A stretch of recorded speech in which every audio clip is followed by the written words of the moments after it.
Every time I called her ma'am, she leaned closer and whispered, "I want you to stop." It started on a Saturday afternoon at my friend's house, a casual get-together with just a few people. I had always liked hanging out with him, but today I was nervous for a different reason. I was finally going to meet his mom. I had heard about her, of course, how intelligent and graceful she was, how she carried herself with this effortless calm that drew people in. Still, nothing had prepared me for seeing her in person. She greeted me with a smile that felt like sunlight spilling through a window, warm, steady, and somehow both familiar and new. Her eyes caught mine, and there was a spark of recognition, though I wasn't sure what for. She extended her hand, but instead of a firm, formal shake, she lightly brushed it against mine, a gesture that was intimate without crossing any lines. My stomach nodded in a way I didn't expect. "Hello," I said, stumbling over the words. "It's nice to finally meet you." "You too," she replied, and there was a hint of amusement in her voice. "Please, call me Linda." I paused. "Ma'am?" I asked, out of habit, my tone unsure. Her laugh was soft, a gentle musical sound that made me want to hear it again. "Every time you call me ma'am, I want to correct you," she said, tilting her head slightly, her eyes twinkling with warmth. "Just Linda is fine." I nodded, suddenly aware of how formal and stiff I must have sounded. There was something in the way she said it, playful, kind, a little teasing, that made my heart race without any warning. I realized I was already paying more attention to her than I intended, the slight crease at the corner of her eyes when she smiled, the way her fingers traced the rim of her coffee cup absent-mindedly, the calm way she moved through the room, like she belonged to a world I had only glimpsed from the outside. As the afternoon continued, I found myself stealing glances at her while trying to engage in small talk. She had a presence that filled the space quietly, but completely. She didn't need to raise her voice to be noticed. Her laugh, her gestures, the subtle warmth of her hand on my shoulder as she passed something across the table, all of it lingered in my senses long after it happened. I caught myself thinking, why do I feel like this around her? It wasn't just attraction, it was curiosity, admiration, a strange longing for the calm confidence she carried. And yet, I felt a twinge of guilt for noticing it, for letting myself be drawn in so quickly.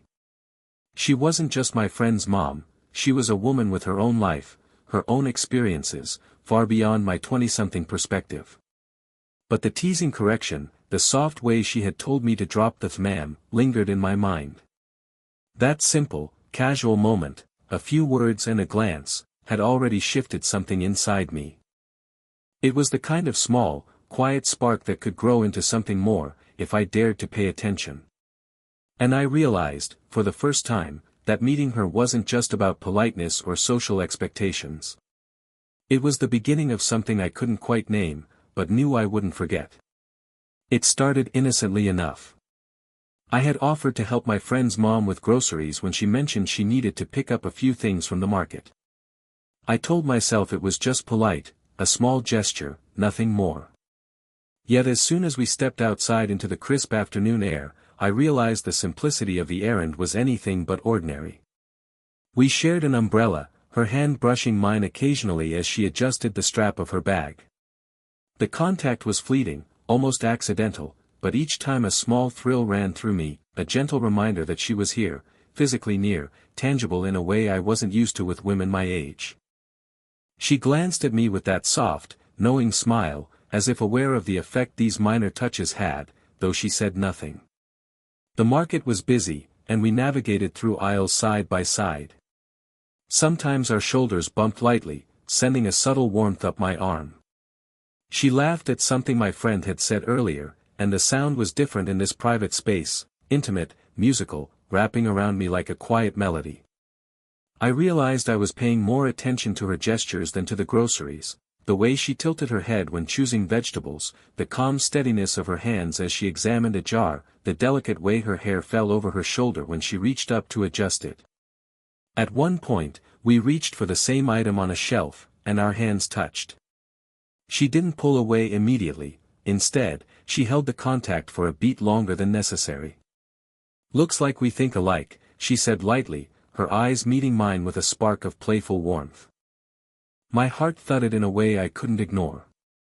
I cleared my throat, trying to focus on the mundane task of picking groceries, but every glance at her reminded me that this was no ordinary encounter. As we walked back to the car, sharing the umbrella once again, I noticed the quiet rhythm of her steps beside mine. She didn't fill the silence with chatter, it was enough to be near her, to feel the subtle brush of her coat against mine, the occasional tilt of her head to avoid raindrops, the faint scent of her perfume mingling with the rain-soaked air. It was in these accidental, fleeting moments that the distance between us seemed to shrink, though I knew it shouldn't. I found myself thinking, more than once, how easy it was to talk to her, and how dangerous it felt. My mind kept returning to the playful correction from our first meeting, her preference for informality, the gentle way she had dismantled the barrier of "ma'am." It was in these small gestures that I realized I was drawn not only to her presence but to the way she made me feel, seen, noticed, and quietly, wonderfully alive. By the time we loaded the last bag into the car, I felt an odd mix of exhilaration and hesitation. I was aware of the age difference, the social boundaries, the complications that came with my feelings.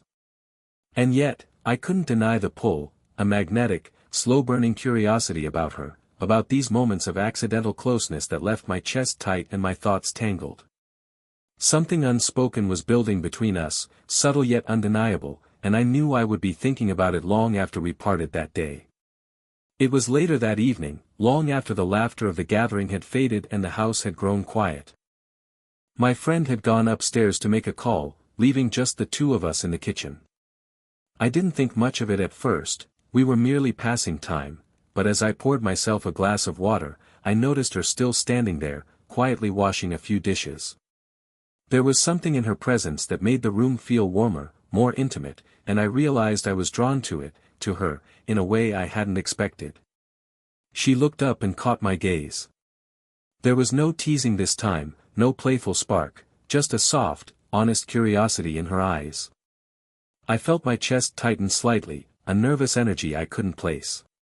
She leaned on the counter, one hand lightly brushing a stray strand of hair behind her ear, and I noticed the way the light caught the gentle curve of her neck, the warmth of her skin against the simple cotton of her sweater.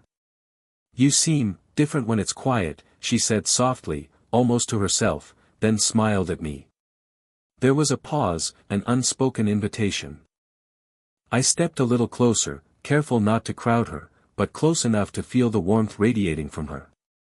We started talking about small things at first, the routines of our days, memories of the neighborhood, even trivial stories from the past week. But gradually, the conversation deepened. She spoke of her work, the challenges she faced balancing responsibilities, the little triumphs that made her feel alive. Her voice carried a quiet vulnerability, a layer beneath the confident exterior she always wore in public. I listened, leaning slightly forward, noticing how her hand occasionally brushed mine as she gestured, how her laughter had a soft, lingering echo that seemed to settle inside me. I found myself wanting to reach out, to let her know that I understood, that I cared. I noticed the way her eyes softened when she realized I was paying attention, and for a moment, she paused, as if weighing whether to continue. She did, and I hung on every word, aware of the subtle closeness between us.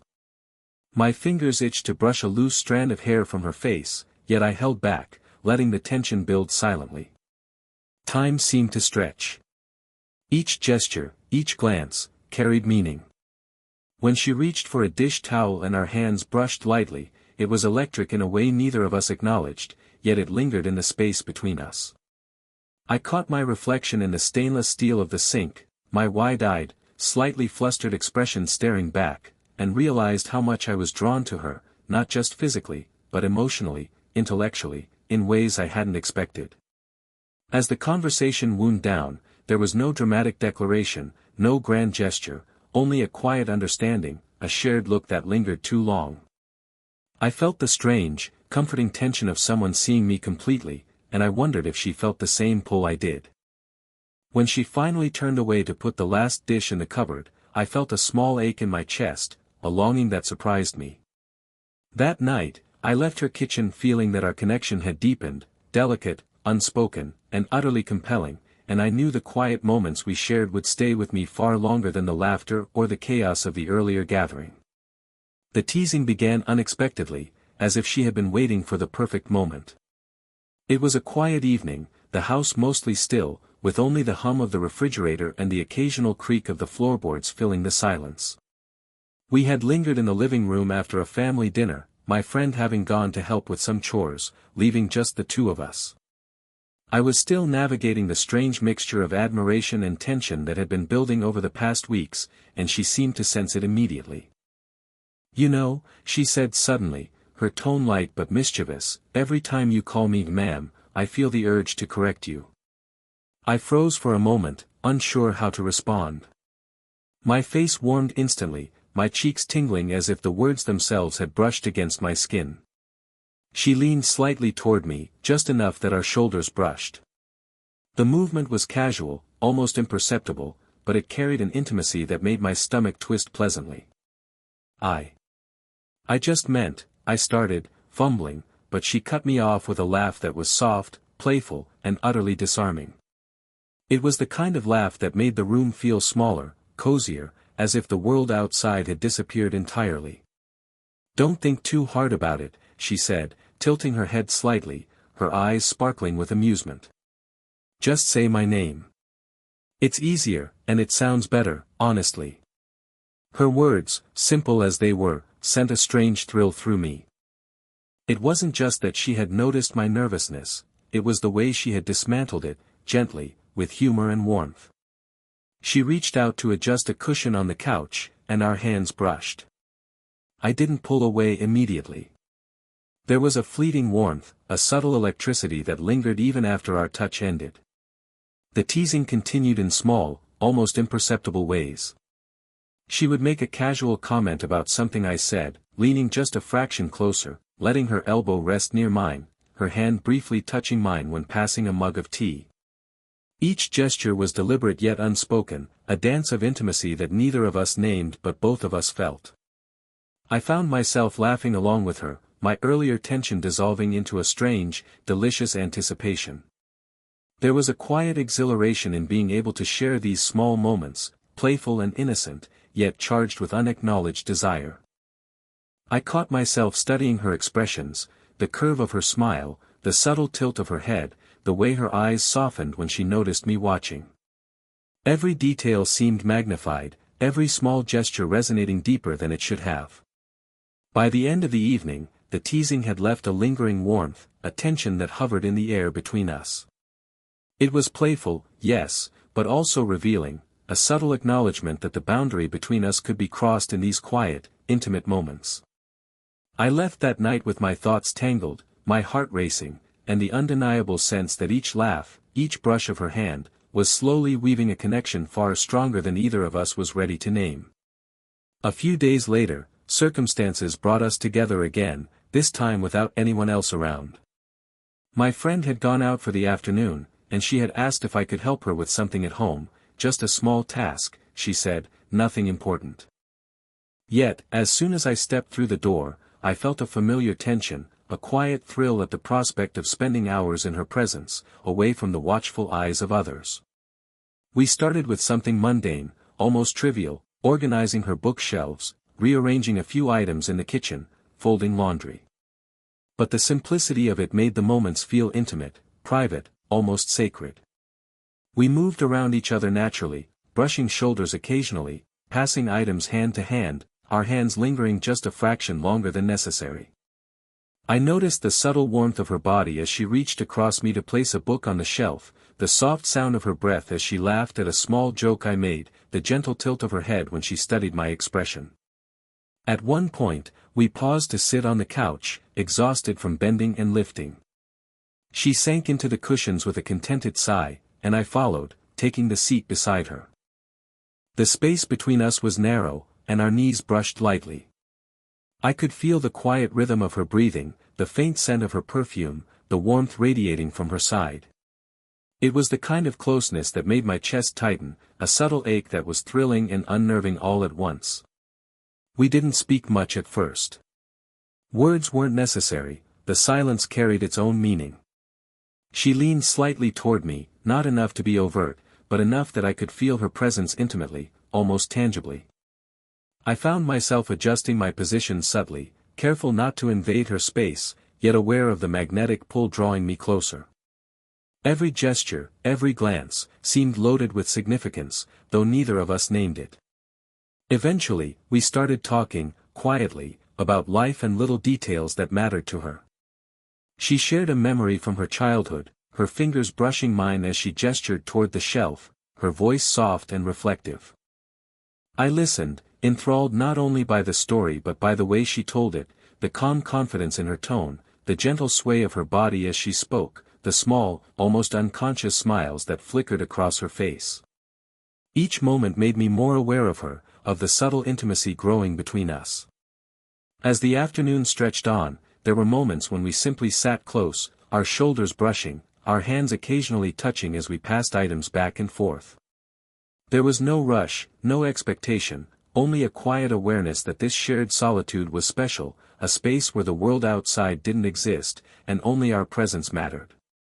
When I left that evening, I felt a strange mix of contentment and longing. The memory of her warmth, her laughter, and the soft brush of her hand lingered with me, a quiet reminder that intimacy didn't always need words or declarations.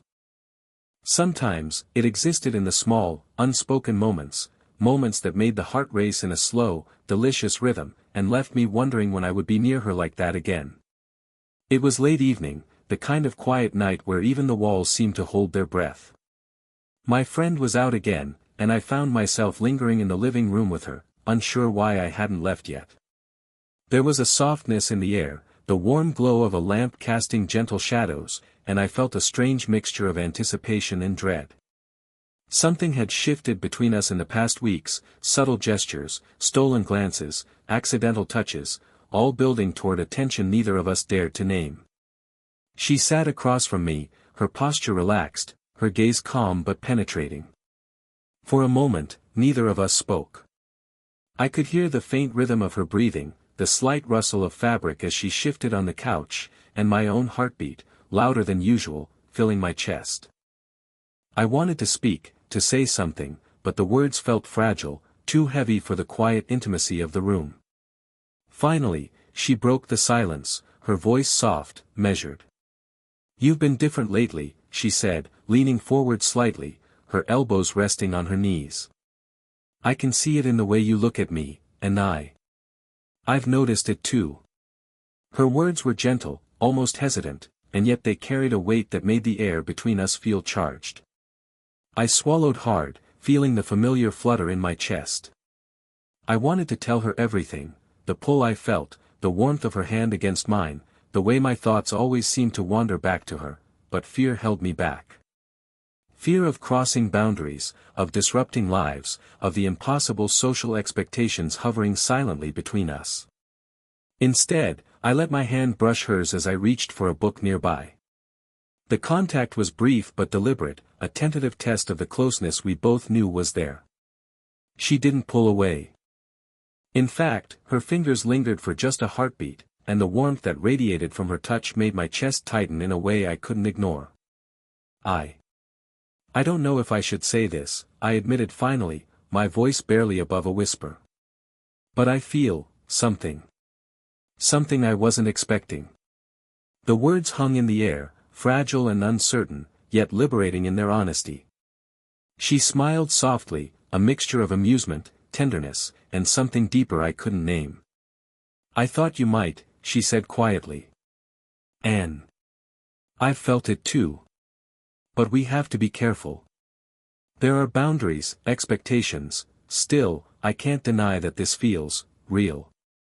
Her fingers brushed my arm lightly, the contact deliberate yet gentle, a reassurance and a spark all at once.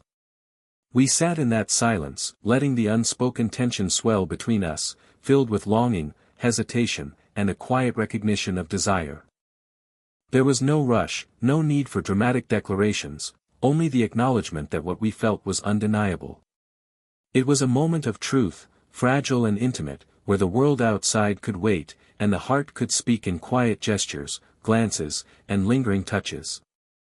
By the time the night ended, neither of us had fully crossed the line, but the unspoken connection had deepened, cemented by honesty, vulnerability, and the magnetic pull that neither of us could ignore. And as I left, the warmth of her hand, the softness of her gaze, and the weight of our shared hesitation stayed with me, leaving me craving the next moment we would be alone together. The following week, there was an unspoken shift between us. It wasn't dramatic, no confessions shouted across rooms, no hurried declarations of desire.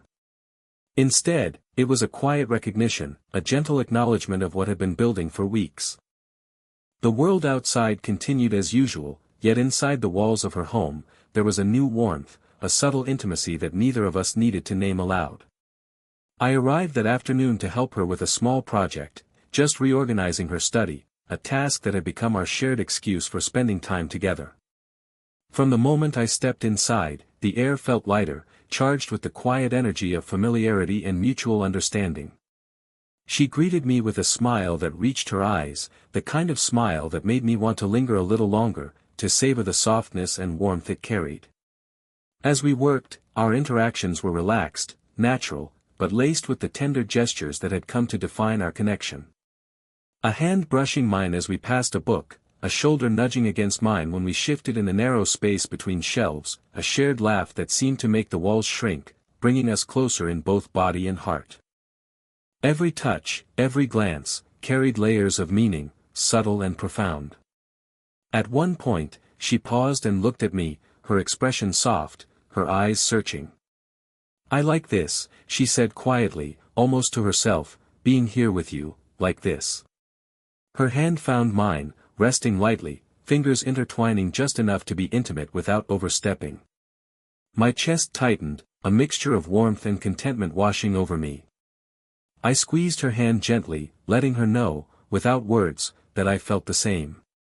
We sat side by side on the couch for a moment, sharing the quiet, the comfort of each other's presence. She leaned slightly toward me, her shoulder brushing mine, and I felt the steady, reassuring rhythm of her breathing. For the first time, the tension that had haunted our previous encounters felt replaced by something softer, more enduring, a quiet connection that didn't need to be spoken to exist. When our task was finished, we lingered, neither of us wanting to break the spell of this shared solitude. She brushed a loose strand of hair from my face, and I found myself smiling, feeling a flutter of affection that was both innocent and profound. "I like being around you," she whispered softly, her voice warm, intimate, yet perfectly appropriate for the space we shared.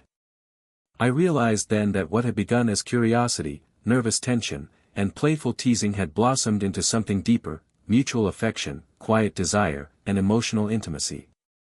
There was no rush, no need to define it in grand terms. We had found a rhythm, a comfortable closeness that allowed for longing, tenderness, and shared warmth. As I left that evening, the memory of her hand in mine, the softness of her voice, and the gentle closeness we had shared lingered. I walked away with a heart full of anticipation and satisfaction, knowing that our connection had reached a place of gentle, enduring intimacy, a slow-burn romance that was as emotionally satisfying as it was quietly thrilling. If you felt the tension, the warmth, and the quiet sparks between them, don't forget to like this video and subscribe for more slow-burn romance stories. Share your thoughts in the comments. Have you ever felt a connection that caught you by surprise?